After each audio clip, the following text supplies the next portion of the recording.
Hai sahabat sehat, selamat datang di Nisa Pharma, sebuah channel yang membahas tentang semua jenis obat yang kalian butuhkan. Langsung subscribe channel ini ya, supaya kalian lebih mudah mendapatkan informasi obat yang kalian perlukan. Selamat datang di video promosi kesehatan dengan tema penanganan diare pada anak. Bersama saya Zaitunisa dan rekan saya Agatha Mega Kinanti. Kami dari Profesi Apoteker Universitas Setiabudi Surakarta. Lalu kita langsung saja masuk ke pembahasan apa itu diare.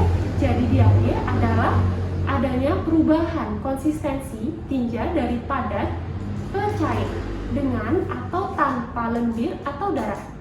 Kemudian untuk frekuensi buang air besarnya dalam sehari yaitu lebih dari 3 kali sehari.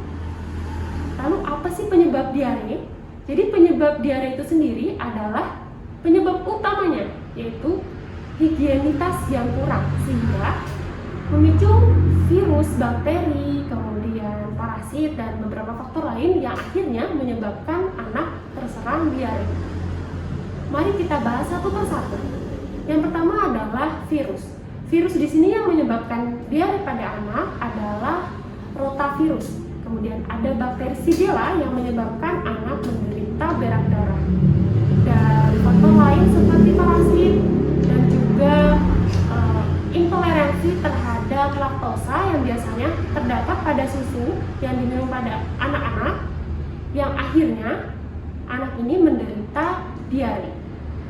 Kemudian untuk klasifikasi dari diare atau derajat dari diare itu sendiri dibagi menjadi 3. Yang pertama adalah diare tanpa dehidrasi. Yang kedua adalah diare dengan dehidrasi ringan sedang. Dan yang ketiga adalah diare dengan dehidrasi yang berat. Kita masuk ke pembahasan atau apa sih itu diare tanpa dehidrasi. Bagaimana tanda-tandanya? Nah, diare tanpa dehidrasi ini biasanya anak masih suka bermain. Kesadarannya relatif masih bagus atau masih stabil, masih anak juga tidak menolak untuk makan, artinya makannya atau nafsu makannya juga masih bagus. Kemudian untuk anak dengan diare dengan dehidrasi ringan sedang biasanya ditandai dengan anak yang mulai rewel. Kemudian untuk dilihat dengan fisiknya bisa ditandai dengan matanya yang mulai cekung atau cowong. Kemudian mukosa bibirnya kering dan anak sangat kelihatan kehausan. Jadi itu adalah beberapa ciri-ciri untuk diare dengan dehidrasi ringan sedang. Baik, saat ini saya akan melanjutkan penjelasan dengan derajat diare untuk diare dehidrasi berat. Nah, pada diare dehidrasi berat ini, biasanya anak sudah sangat gelisah, bahkan bisa sampai menyebabkan turunnya kesadaran. Nah, dan yang paling parah, bisa menyebabkan kejang pada anak dengan dehidrasi berat. Jika kita lihat dari penampilan fisik anak, dapat dilihat dari matanya yang cekung, juga bibirnya yang sangat kering. Dan saat kita raba, nadinya biasa melemah atau sangat lemah, bahkan juga tidak sampai teraba. Kemudian, untuk produksi kencingnya, kita harus mengawasi selama 6 jam. Nah, biasanya kalau diare akut atau diare dengan dehidrasi berat itu, selama 6 jam, anak tidak kencing sama sekali. Selanjutnya saya akan menjelaskan untuk penanganannya.